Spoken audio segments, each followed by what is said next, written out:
The 2023 Aussie Open Women's Quarterfinals are set, and we have some mouth-watering matchups on tap between players who are in the forms of their lives. The first quarterfinal showdown will be between two single slam champions, Elena Rybakina and Jelena Ostapenko.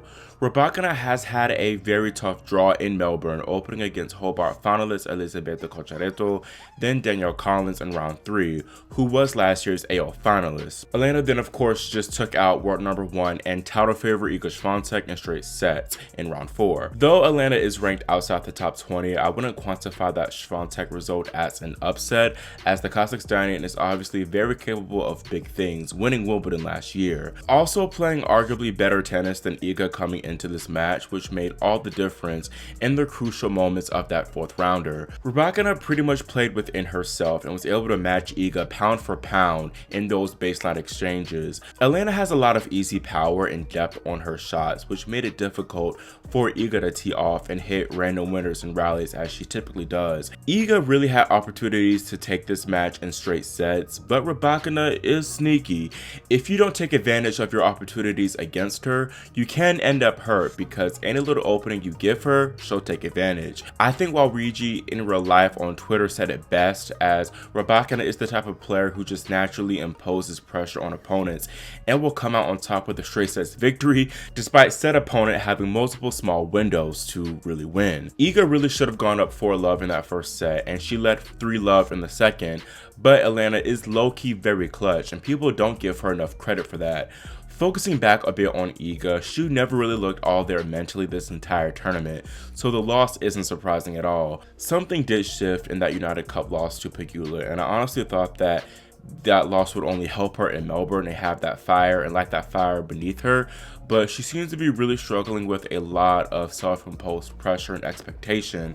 I don't think that Iga had a proper rest period after finishing her 2022 season, which was very, very draining, by the way, and she really just kept grinding and grinding and grinding during the off season. She could be burnt out mentally, I wouldn't be surprised. Game-wise, Iga was pretty, I guess, kind of solid in Melbourne. She was kind of mid, to be honest, and it was probably just slightly better than her form at the 2022 US Open, which she really had no business winning. This matchup really should have never happened, as Elena is far too good a player to be seeded 22nd in the slam.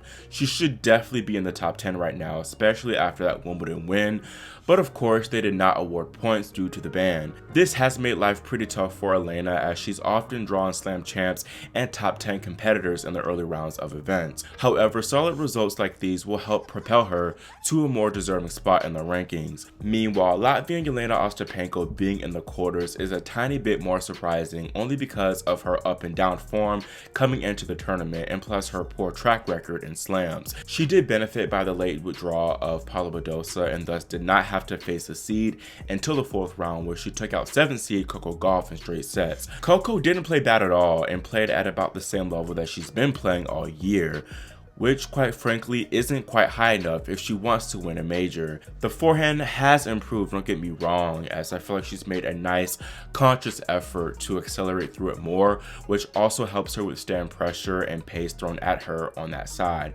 She's also been hitting more winners on that wing, particularly off the return, which was nice. However, I think she'll really begin to elevate once she's able to put opponents on the defensive whenever she has a ball that lands further up the court. She is able to get away with the loopier forehands to the opponent's backhand against more mid players like Raducanu or Pera, but against an exceptional ball striker like Ostapenko, that just won't fly. That being said, this loss really wasn't about Coco's forehand breaking down, it was more about Jelena stepping up and playing unbelievable tennis. Now, I said this in my draw preview, but Coco playing all those lower ranked players in Auckland likely hurt her here, as she was able to get away with certain serves and shots against them, but not Ostapenko. There were also some points where Coco did have some good looks to go up a break and honestly win the first set, but for the most part they were snuffed out by Elena, who elevated her level there. The serve too wasn't a strong suit for Gauff, but that could have been due to the pressure Ostapenko put on her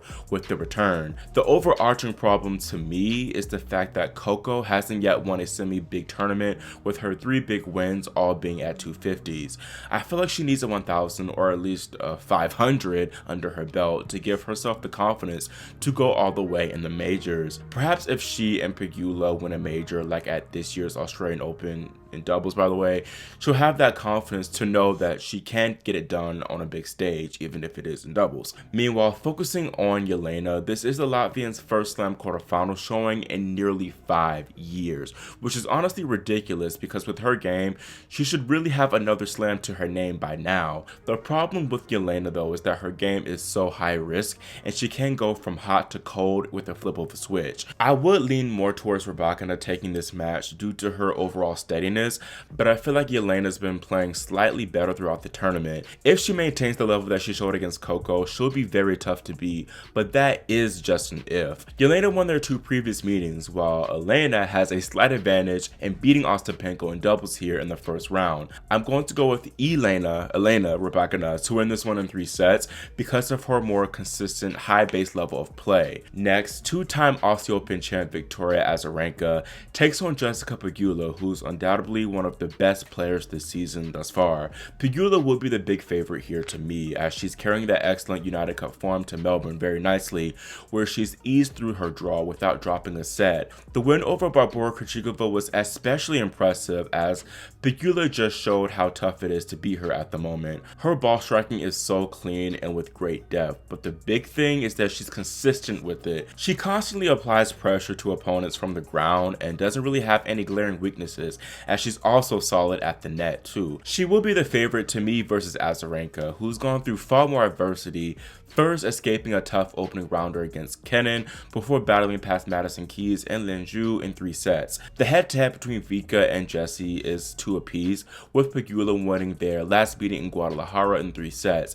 The two also played here in 2021, where Jessie ousted Vika in the opening round.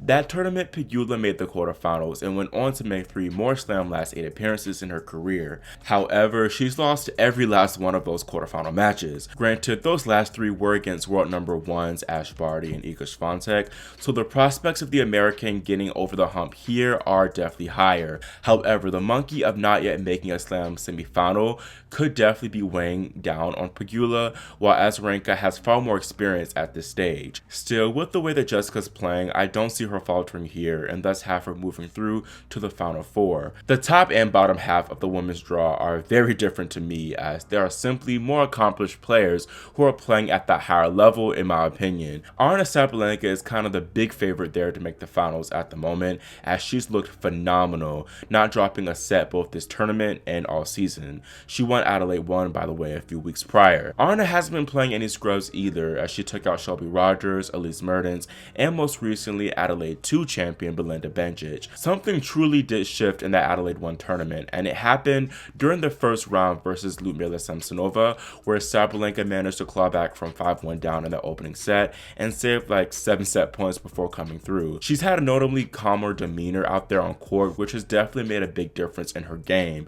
She looks like she's truly ready to make that next big step and take home a Slam. Up next for Aryna is the unseeded Donna Vekic, who's coming off a 3-set victory over 17-year-old Linda Fruhvirtova, and you can just see there what it means for Donna to be back in a Slam quarterfinal after all the injuries and obstacles that she's had to overcome. I'm not surprised at all that Vekic is in the quarters, as she had a very strong resurgence late last season where she made the San Diego 500 finals.